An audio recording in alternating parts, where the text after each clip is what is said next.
I don't like to express my opinion, so as not to generate controversy or try to lead you to believe what I believe. But when I say run, fly, we don't have much time now. I'm saying it to you, but most of all I'm saying it to the gods. If you are an watcher, or if you at least pay a little attention to all the things that are happening on our planet right now, maybe you can feel the same urgency that I feel, as if I had experienced this before. After 40 repetitions, or orbits of Nibiru since the first arrival, the Anunnaki assigned to the gold mines mutinied. A text called Atra Hazes tells how mankind was brought about. It describes the events that preceded the mutiny itself, and its consequences and the creation of the atom. Encouraged by Enki, the mutiny was directed primarily against Enlil and his son Ninurta, meaning Lord who completes the foundation. Enlil demanded that the mutineers be given the maximum punishment, but Enki described the impossibility of continuing the harsh toil. Then Anu sided with Enki. But the gold was still needed for survival, so how would it be obtained? At the moment of impasse, Enki sprang on the Anunnaki leadership his astounding suggestion, to create a primitive worker who shall be capable of doing the work. When the amazed council of the gods asked how a new being could be created, Enki explained that the being he had in mind already existed, a hominid that had evolved on Earth, but had not yet reached the evolutionary stage of the Anunnaki. All they had to do was put the mark of the gods on them, to alter them genetically to resemble the Anunnaki. The discussion and the suggested solution are echoed in the Bible. And Elohim said, "Let us make man in our image and after our likeness, a being that would resemble the Anunnaki both physically and mentally. This being would be charged with the service of the gods, so they could have their ease."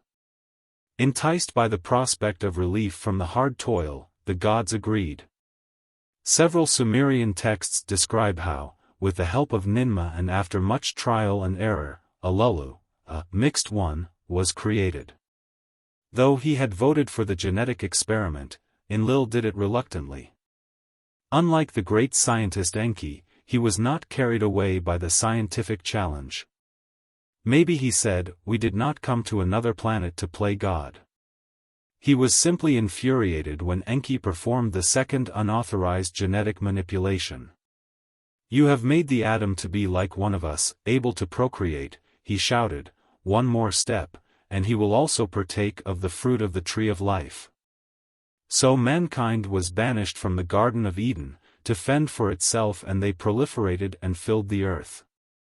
Enlil's displeasure grew when young Anunnaki began to fraternize with the daughters of man and had children with them. In the Bible, Genesis chapter 6, the story of the Nephilim, meaning those who came down, the sons of the Elohim, who intermarried with human females, serves as a preamble to the story of the deluge and the explanation for the decision to wipe mankind off the face of the earth. Enlil put his plan before the council of the gods. A great calamity surely was about to happen. On its next passage, Nibiru would cause a huge tidal wave that would engulf the earth. Enlil said, "Let us not warn mankind, let all flesh perish." The gods agreed and swore to secrecy. So did Enki, but he found a way to warn Ziusidra-Noah in the Bible and instructed him to build the ark to save his family as well as to preserve the seed of living animals. The story of the Great Flood is one of the longest in the Bible, but it is really a short version of much longer and more detailed Sumerian and Akkadian texts that deal with this watershed event. In its aftermath, even Enlil relented, realizing that everything that the Anunnaki had built on Earth had been destroyed.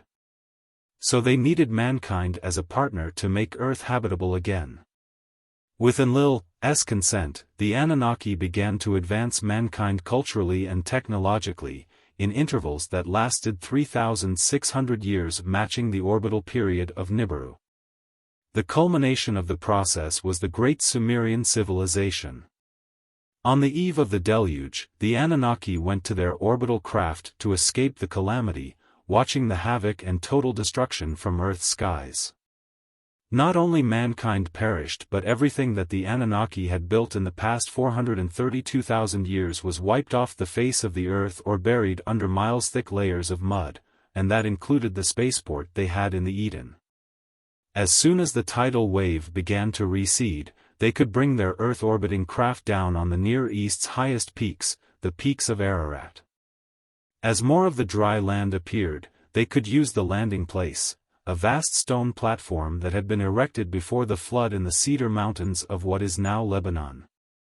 But to resume the space operations they still needed a spaceport, and the decision was made to erect it in the Sinai Peninsula. The landing corridor, as before the flood, was anchored on the conspicuous twin peaks of Mount Ararat, and the landing place was incorporated.